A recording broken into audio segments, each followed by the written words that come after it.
Hello guys, आज का हमारा सवाल है एपी का 3, 5, 7, 9 का 12वां पद ज्ञात करें। तो इसको हम कैसे ज्ञात करें? यहाँ पे हल लिख लेते हैं। हल 3 दिया है, 5 दिया है, 7 दिया है, 9 दिया है। तो ये हमारा पद दिया हुआ है। यहाँ पे 3 हमारा ए दिया हुआ है, अर्थात प्रथम पद दिया हुआ है। अब हमें डी ज्ञात करना है। तो ये हमारा A1 हो गया, A2 हो गया, A3 हो गया और आगे इसी तरह चलते रहेगा। तो D का सूत्र होता है A2 माइनस A1, जिससे हमारा डिफरेंस निकल जाता है। A2 का वैल्यू कितना है? 5 है। A1 का वैल्यू कितना है? 3 है। तो 5 में से 3 चला गया, 2 हमारा आ गया।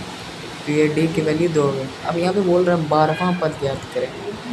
तो इसके लिए पहले एक सूत्र याद करना पड़ता है, ए एन का फॉर्मूला याद करना पड़ता है, A plus N minus one into D. A plus N minus one into D, ये सूत्र बहुत इम्पोर्टेंट है। इसके बिना सवाल हल करना संभव नहीं है। ए एन, यहाँ पे एन की वैल्यू कितनी है? 12 है। एन की वैल्यू 12 है। अब हम ज्ञात करेंगे A12 इज इक्वल टू ए की वैल्यू कितनी है? 3 है,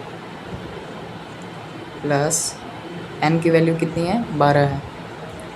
12 माइनस 1 इंटू डी की वैल्यू कितनी है? 2 है। तो यहाँ पे हम 2 लिख लेते हैं। तो A12 का मान निकालेंगे।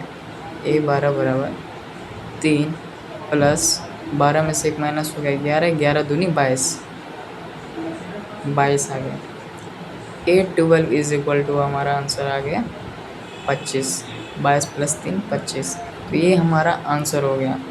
अब हम इसी तरह दूसरे प्रश्न को हल करेंगे। तो गाइस, ये हमारा प्रश्न आ गया है 6, 10, 14, 18 का 10वां पद ज्ञात करें।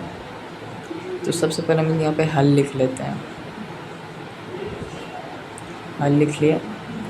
तो हम यहाँ पे जानते हैं 6 हमारा प्रथम पद है, अर्थात ए है। ए हमारा हो गया 6। और फिर हमें फाइंड क्या करना है? डी फाइंड करना है। तो गाइस, हम डी बराबर जानते हैं A2 माइनस A1 होता है। A2 minus A1। तो A2 की वैल्यू कितनी है? 10 है। तो यहाँ पे 10 लिख लेते हैं। A1 की वैल्यू, जो हमारा प्रथम पद है, 6 है। तो डी की वैल्यू 4। अब यहाँ पे बोल रहे 10वां पद ज्ञात करें। तो हम जानते हैं 10वां पद n को बोलते हैं। n इज इक्वल टू हमारा 10 हो गया। और गाइस, इससे पहले भी हम बताए थे an का सूत्र याद रखना बहुत ज़रूरी है।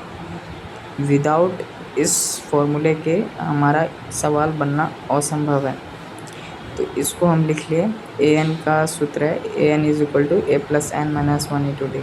अब इसी सूत्र को हम यहाँ पे लिख लेते हैं। an is equal to a plus N minus one into d. तो यहाँ पे a और n की वैल्यू कितनी है? 10 है। 10 इज इक्वल टू, और a की वैल्यू कितनी है? अर्थात प्रथम पद हमारा 6 है।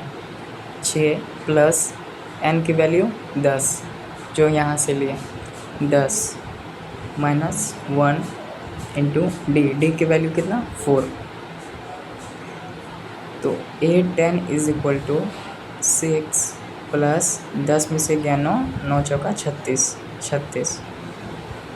तो A10 इज इक्वल टू हो गया 42।